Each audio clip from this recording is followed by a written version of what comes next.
Welcome back to Frank's Favorite Foods, where I'm always cooking up a good time. This is the channel where I teach you how to make restaurant quality food at home. This is Shrimp Etouffee, and I can't believe it's taken me this long to make this recipe. The first time I tried this, my mind was blown. I'm going to show you how to make it step by step. Here we go. If you're not a subscriber, I just got to ask you, what the hell are you doing with your life? We're going to start by making some shrimp stock. I'm going to heat up some vegetable oil. Then I'll add carrots, celery, and onion. I'm also going to add 1 large bay leaf. I've been hoarding shrimp shells. This is about 2 pounds. Store your shells in the freezer. You can also freeze this stock once you've got it made. I'm going to saute this mixture on medium-high for about 2.5 minutes to release the flavors from the shells and the vegetables. Next, 1/4 cup of dry sherry and 4 cups of water. And finally, 1 teaspoon of salt and 1.5 teaspoons of tomato paste. Cook on medium-high so that the mixture is boiling lightly. Do this for 20 minutes. Once the veggies are strained, you'll have about 2.5 cups of stock. Next, I'm prepping the ingredients for that magnificent gravy. I'm mincing some scallions. We'll use these in addition to the traditional Louisiana trinity of onion, bell pepper, and celery. All the vegetables are going to be minced so that they literally disappear into the gravy. And just for the record, etouffee doesn't mean shrimp, it doesn't mean crayfish, it doesn't mean gravy, it doesn't mean spicy. Etouffee means smothered. At this point, you're probably saying, this recipe seems like a lot of work. It is, but it's totally worth it. Just like the first time I tasted authentic Indian curry, the first time I had etouffee, this was like nothing I'd ever had before. If I saw etouffee on the menu, I had to try it. And then after I tried it everywhere, I had to figure out how to make it at home. So I've tried and tweaked a lot of different recipes to get to this point. Next, we're making our roux with equal parts vegetable oil and all-purpose flour. As you can see, I'm using a cast iron skillet. That's because there's no coating on the bottom and because this pan conducts heat very, very well. Make sure that the oil is hot before you add the flour. It should be just bubbling a little bit. Don't put it all in one big clump. Whisk all the lumps out of the flour. You want to keep this mixture moving so that it doesn't burn. As you can see, the roux is beginning to get darker. As the roux darkens, it takes on this really nice, nutty quality. I like my etouffee pretty dark.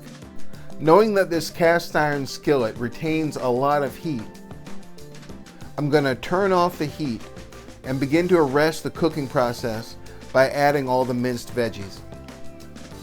And this is an important tip. Just because there's so much heat in the pan, the roux is going to end up a shade darker than when I first added the veggies. Use your whisk to thoroughly combine the roux and veggies. This is Chef Paul Prudhome's Seafood Magic. And whisk in about half of the stock. Combine these ingredients and you've got your basic etouffee prep sauce. Store this for up to a week in your fridge. So anytime you want to have shrimp etouffee, all you've got to do is saute some shrimp. You've got the sauce right there. Start with some vegetable oil in a hot pan. We're going to sear the shrimp, but not cook them fully. I'm going to do about 30 seconds on each side.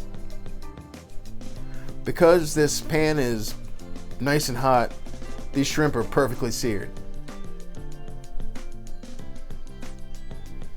30 seconds on this side, maybe not even 30 seconds. And then take the shrimp out and set them aside. Alright, so this is where the magic happens. Get a generous spoonful of that etouffee mix, and then add about 3 or 4 tablespoons of shrimp stock. And don't worry about trying to get it exactly right. The beauty about this part of the process is, if it's a little too thick, you can add a little more broth. If it's a little thin, you can add a little more of that etouffee mix. Once you get the gravy to the perfect consistency, finish it off with some unsalted butter.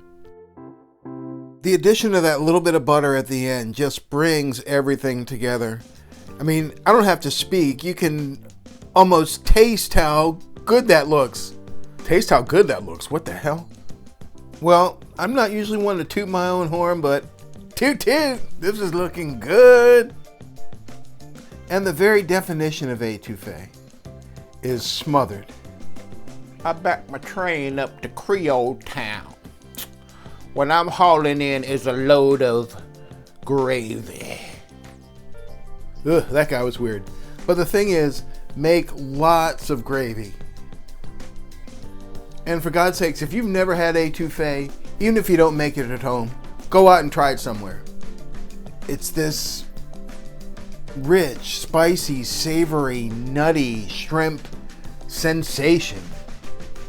So, if after all that, you're still not going to subscribe, I don't know what to say. Thank you so much for taking the time to watch this video. Liking and sharing really helps to grow my channel. I'll see you in the next video.